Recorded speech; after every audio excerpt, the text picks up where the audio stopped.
Hello বন্ধুরা, আজকের mini ভ্লগে তোমাদের অনেক অনেক স্বাগত।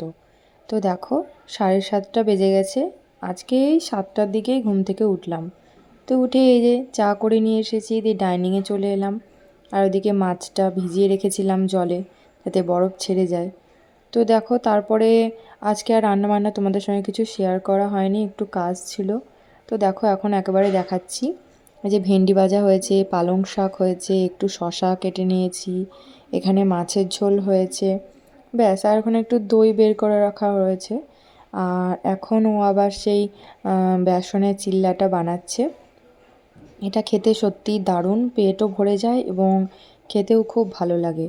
আর আজকে আবারও এর মধ্যে অনেক কিছুই দিচ্ছে, পিনাট বাটার, তার মধ্যে কাসুরি মেথি, আরও অনেক কিছু। তো আমি অত কিছু দিয়ে খাইনি, নর্মাল ওই গাজর বিনস দিয়ে খেয়েছি। তো তারপর খাওয়া দাওয়া সেরে স্নান সেরে ঠাকুর কাছে চলে এসেছি।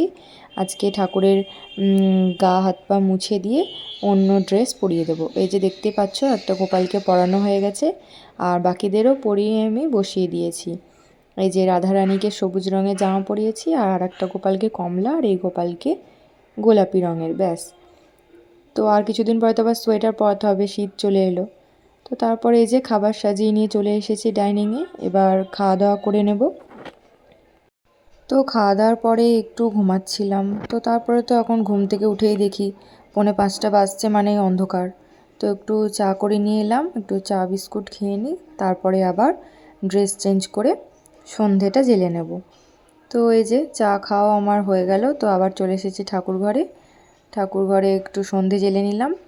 আর এখানে ওই যে চিয়া সিডস, আমন্ড, এগুলো সব ভিজিয়ে দিলাম। তো তারপরে আমি একটু মুড়ি মাখা খাচ্ছিলাম। আর এখানেও কফিটা কিনে এনেছে, আর কাপটা ফ্রি পেয়েছে। তো আজকে এই পর্যন্ত।